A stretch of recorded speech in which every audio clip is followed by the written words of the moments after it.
찬송가 120장 함께 찬양하심으로 12월 23일 새벽기도회 및 가정예배를 시작하겠습니다. 찬송가 120장입니다.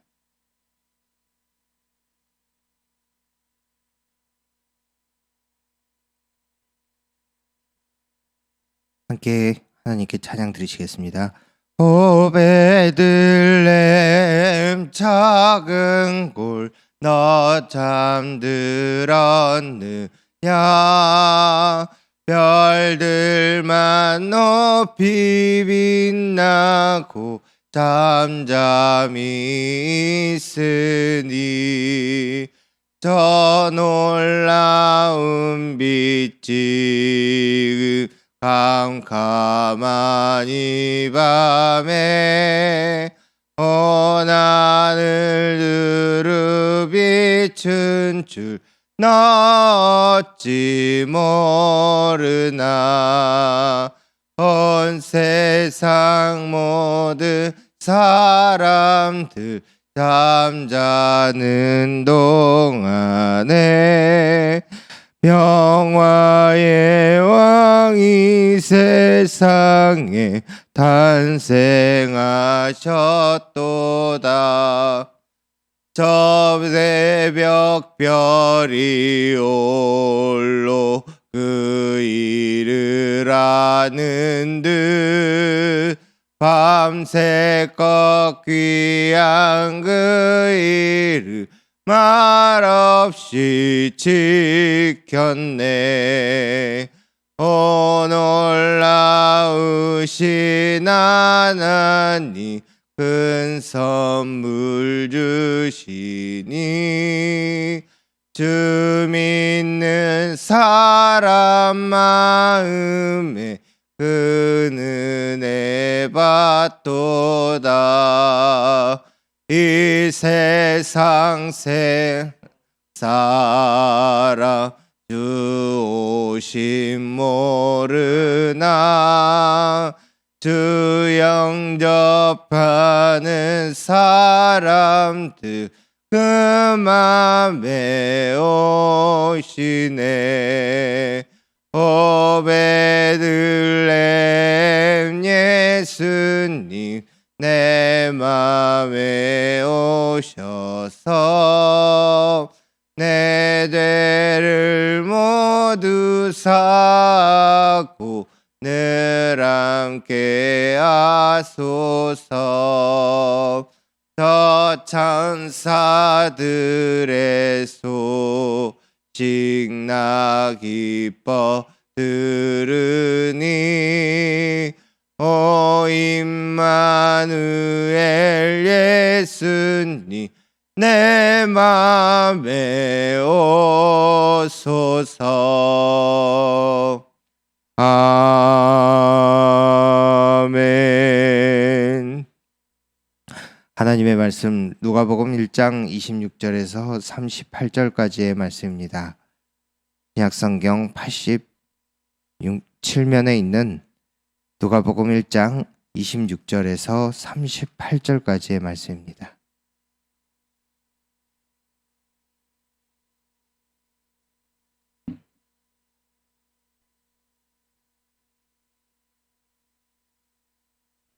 함께 26절부터 38절까지의 말씀을 받들어 읽겠습니다.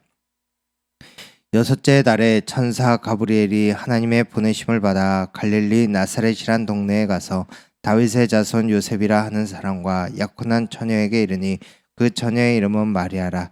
그에게 들어가 이르되 은혜를 받은 자여 평안할지어다. 주께서 너와 함께 하시도다 하니 처녀가 그 말을 듣고 놀라 이런 인사가 어찌함인가 생각하매 천사가 이르되 마리아여 무서워하지 말라. 내가 하나님께 은혜를 입었느니라. 보라 내가 잉태하여 아들을 낳으리니 그 이름을 예수라 하라. 그가 큰 자가 되고 지극히 높으신 이의 아들이라 일컬어질 것이요 주 하나님께서 그 조상 다윗의 왕위를 그에게 주시리니 영원히 야곱의 집을 왕으로 다스릴 것이며 그 나라가 무궁하리라. 마리아가 천사에게 말하되 나는 남자를 알지 못하니 지금 일이 있으리이까.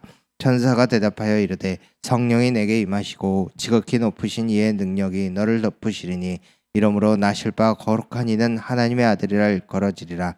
보라, 내 친족 엘리사벳도 늙어서 아들을 배었느니라. 본래 임신하지 못한다고 알려지니가 이미 6달이 되었나니 대저 하나님의 모든 말씀은 능하지 못하심이 없느니라. 마리아가 이르되 주의 여종이오니 말씀대로 내게 이루어지이다 하매 천사가 떠나가니라. 아멘. 은혜와 순종이란 제목으로 함께 말씀 살펴보고 기도하는 시간을 갖고자 합니다. 크리스마스가 되면 어김없이 생각나는 이야기가 있습니다. 아마 한 번쯤 제가 말씀드린 것 같습니다. 미국의 명문대학인 하버드 대학의 철학과 건물을 건축할 때의 일입니다. 하버드의 철학과 건물을 건축하고 나서 이제 건물 그 위쪽에 어떤 문구를 새기기 위해서 철학과 교수들의 의견을 물었습니다. 그냥 아무거나 새길 수는 없지 않겠습니까? 그래서 철학과 그 건물이니 철학과 교수님들이 생각할 만한 정말 큰 명언을 남기기 위하여서 그들에게 의견을 물어봤습니다. 하버드대 교수들이 자신들의 사상을 대변하는 문구를 의견으로 내놓았습니다. 그것은 인간은 만물의 척도다라는 문구입니다. 드디어 문구를 다 새기고 그 건물, 그 문구 새긴 곳을 가렸던 그 천을 내리는 시간이 되었는데 그 천이 내려지자 그 하버드 대학의 철학과 얼마나 똑똑한 분들입니까? 그분들이 내놓은 의견인 그 인간은 만물의 척도다라는 그 문구가 새겨진 것이 아니라 전혀 다른 문구가 새겨져 있었습니다. 그것은 시편 8편 4절의 말씀이 새겨져 있었습니다. 사람이 무엇이기에 주께서 그 존재를 기억하십니까? 너무 놀랍지 않습니까? 쓰여져 있던 글은 인간은 만물의 척도다라는 것이 아니라 사람이 무엇이기에 하나님께서 이 존재를 기억하십니까? 이것을 철학과 건물의 문구로 새겨놓았다는 사실입니다. 최고의 지성이라는 하버드 대학 철학과 건물에 새겨진 문구입니다. 인간이 만물의 척도라는 어찌 보면 너무나도 교만하다고 볼 수 있는 이 문구 대신에 이 말 앞에 인간이라는 존재를 다시 제 자리로 되돌려 놓는 말씀이라고 저는 생각합니다. 인간이 돌아와야 하는 자리가 바로 이것입니다. 약하디 약한 인간이 쌓는 지식, 길어봤자 한순간을 살다가 존재조차 있었는지 모를 정도로 흔적도 없이 사라지는 인간은 만물의 척도다라고 자신할 만한 존재가 아닙니다.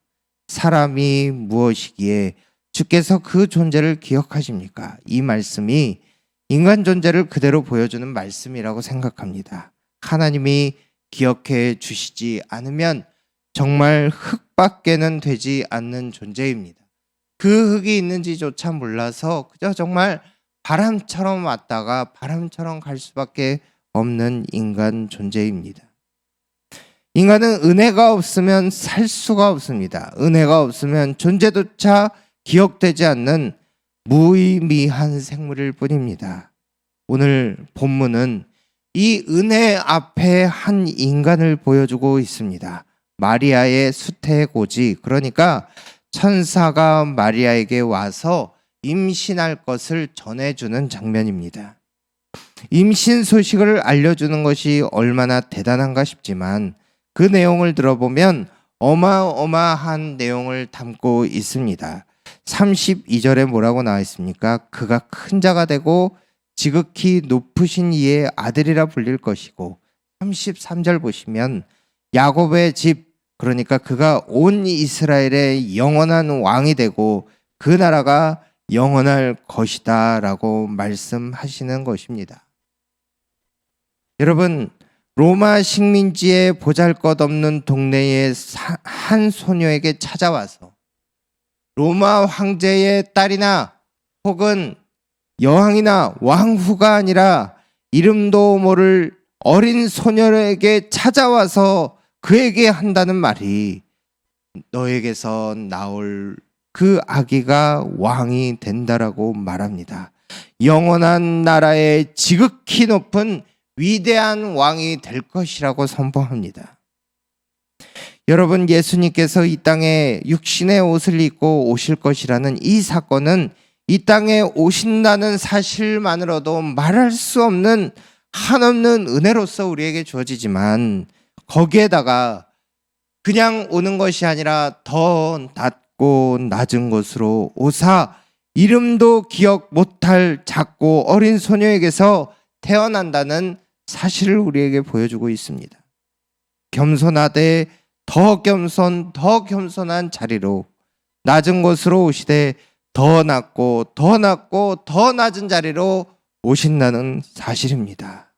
여러분, 우리에게 은혜가 이렇게 임한 줄 믿습니다. 우리가 사랑받을 만해서 받는 것이 아니고, 그리고 찾아올 만하여서 찾아온 것이 은혜가 아닙니다. 누구도 우리를 기억하지 않을 만한 천한 우리에게, 알아주지 않을 만한 우리에게 위대한 왕이 찾아오셔서 날 기억한다 하시고, 하나님의 자녀라, 위대하고 영광스러운 하나님의 자녀라 우리를 불러주시는 것입니다. 우리 28절을 같이 한번 읽도록 하겠습니다. 28절 말씀 같이 읽겠습니다. 그에게 들어가 이르되 은혜를 받은 자여 평안할지어다, 주께서 너와 함께 하시도다 하니. 아멘. 아무도 기억하지 못할 낮고 낮은 마리아에게 주어진 말씀입니다. 은혜를 받은 자여 평안할지어다, 주께서 너와 함께 하시도다. 마리아에게만 하신 말씀이 아니라 우리에게도 하신 말씀입니다. 낮고 낮은 우리에게 하신 말씀입니다. 뭐라고요? 은혜를 받은 자여 평안할지어다, 주께서 누구요? 나와 함께 하실 것입니다. 여러분, 이 대림절 기간 동안, 남은 이 성탄의 기간 동안 여러분 기억하실 수 있기를 바랍니다. 우리에게 이 은혜가 임했습니다. 보잘것없는 천한 인생의 어두움에 빛이 들어오듯이 예수 그리스도께서 찾아오셨습니다. 가장 어두운 인생에도 이 복된 소식을 전해 주셨습니다. 어렵고 참담하고 우울한 마음이 가득한 삶에 이 복된 은혜가 전해졌습니다. 우리의 삶에, 우리의 교회에, 그리고 교회 나오지 못하고 우리 각자의 처소에 있는 우리 모든 성도님들의 마음 가운데에 이 은혜가 전해졌습니다. 은혜를 받은 자여 평안할지어다, 주께서 우리 성도님들과 함께 하십니다. 여러분, 38절을 우리 같이 한번 읽도록 하겠습니다. 38절입니다. 마리아가 이르되 주의 여종이오니 말씀대로 내게 이루어지이다 하매 천사가 떠나가니라. 아멘. 마리아의 응답입니다. 여러분, 마리아는 약혼자가 있는 처녀의 몸입니다. 이제 때가 되면 요셉이 자신을 데리러 올 것이고 그리고 결혼할 것입니다. 약혼을 했다는 것은 예비 신부나 예비 신랑에게 그 기간을 간절히 기다리게 된다는 말입니다. 그런데 약혼자가 있는 마리아가 누구의 아이인지도 설명하기 힘든 방법으로 아이를 임신하게 될 것이라는 천사의 말이 있었습니다. 그런데 그 말씀이 전해질 때에 마리아가 가장 먼저 보여졌던 반응은 순종이었습니다. 말씀대로 내게 이루어지리이다. 여러분, 이것이 순종입니다. 자신이 어떤 상황에 처하게 될지 알면서도 마리아는 기다릴 것 없이 어떤 조건을 걸지 아니하고 그 말씀을 받아들였습니다. 하나님이 하신다는 위대한 큰 역사 앞에 그저 하나님의 하시는 일이 이루어지고 내 삶에 그 말씀이 이루어지고 순종하겠노라고 그는 고백한 것입니다. 이 순종의 마음이 우리에게도 있기를 간절히 원합니다. 고민을 하지 않아서 순종할 수 있는 것이 아니라 무엇보다 크신 하나님의 일하심을 믿음의 눈으로 보았기 때문에 내 작은 마음과 부족한 육신이라 할지라도 나를 통해 이루실 하나님을 바라보며 그렇게 하나님의 큰 파도에 동참할 것이다, 동참하리라 고백하고 다짐하는 우리의 모습이 되기를 원합니다. 그렇게 믿음 가운데에 주의 큰 일을 이루고, 그리고 오늘 우리의 기도가 주시옵소서 하는 기도에서 머무는 것이 아니라 주여 말씀대로 하옵소서, 저는 순종하겠습니다, 말씀하여 주시옵소서, 제가 따라가겠습니다 고백할 수 있는 저와 우리 모든 성도님들 다 되시기를 주님의 이름으로 축복합니다. 함께 기도하겠습니다. 하나님 아버지 감사합니다. 오늘도 하나님 아버지를 바라보게 하여 주시고 내 보잘것없는 인생을 사용하여 주셔서 크신 일을 이루시는 하나님을 믿음으로 다가가게 하여 주시옵소서. 주님 다시 오실 그날까지 이 부족한 인생을 사용하시는 은혜와 사랑을 바라보게 하여 주시고 늘 마지막 때를 살아갈 수 있는 우리의 삶이 되게 하여 주시옵소서. 주님, 우리를 부르실 때에 믿음으로 반응하고 순종하게 하여 주시고, 그래서 주님과 동행하며 하나님의 나라를 세워나갈 수 있는 우리 모든 성도들, 주의 자녀들, 주의 일꾼들 다 되게 하여 주시옵소서. 주님, 부족함을 용서하여 주시옵소서. 부족한 마리아에게 임하셔서 일하셨듯이 우리를 일으켜 세워주시고 하나님을 의지하며 날마다 살아갈 수 있는 우리의 모습이 되게 하여 주시옵소서. 우리 성도님들 각자의 처소에서 예배하고 기도하지만 그 자리 가운데까지 주님 다 찾아와 주셔서 은혜로서 그 심령을 다시 곧게 세워주시고 믿음으로 이 시기를 넉넉하게 이길 수 있는 모든 성도들 다 될 수 있도록 인도하여 주시옵소서. 더 깨어있기 위하여서 말씀과 기도로 날마다의 삶을 무장하며 살아갈 수 있는 복된 성도들 다 되게 하여 주시옵소서.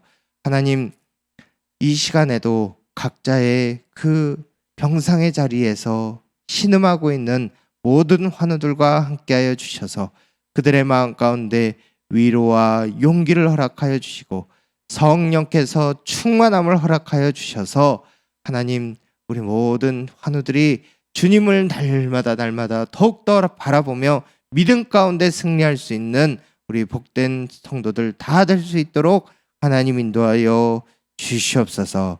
주님, 코로나 바이러스가 다시 창궐하고 우리에게 어려움이 닥쳤습니다. 하나님, 이때에도 주님을 신뢰하게 해 주시고 겸손하게 주님 붙들 때에 이 어려움을 믿음으로 승리할 수 있는 우리 모든 성도들 다 될 수 있도록 인도하여 주시옵소서. 곳곳에서 승리의 소식이 전해지게 하여 주시고 이 백신에 대한 불안감이 더 좋은 소식으로 바뀌게 하여 주시고, 그래서 하나님 속히 이 모든 사태가 종식되어지고 마음껏 예배하고 찬양하며 교제하는 복된 날이 속히 올 수 있도록 하나님 은혜 베풀어 주시옵소서. 그래서 다시 선교한국으로 통일한국으로 거듭날 수 있는 이 대한민국 될 수 있도록 하나님 인도하여 주시옵소서. 오늘 하루 주님 앞에 살아갈 때에 이 말세의 때를 믿음으로 넉넉하게 이길 수 있는 성도들 되게 하여 주시고 날 조용하게 찾아오셔서 우리에게 한없는 위로와 평강의 말씀을 주시는 그 주님의 음성을 듣고 감사할 수 있는 복된 오늘 하루가 되게 하여 주시옵소서. 주님께 모든 것을 감사드리오며 예수님의 이름으로 기도하옵나이다. 아멘. 하늘에 계신 우리 아버지, 아버지의 이름을 거룩하게 하시며 아버지의 나라가 오게 하시며 아버지의 뜻이 하늘에서와 같이 땅에서도 이루어지게 하소서. 오늘 우리에게 일용할 양식을 주시고 우리가 우리에게 잘못한 사람을 용서해 준 것 같이 우리의 죄를 용서하여 주시고 우리를 시험에 빠지지 않게 하시고 악에서 구하소서. 나라와 권능과 영광이 영원히 아버지의 것입니다. 아멘.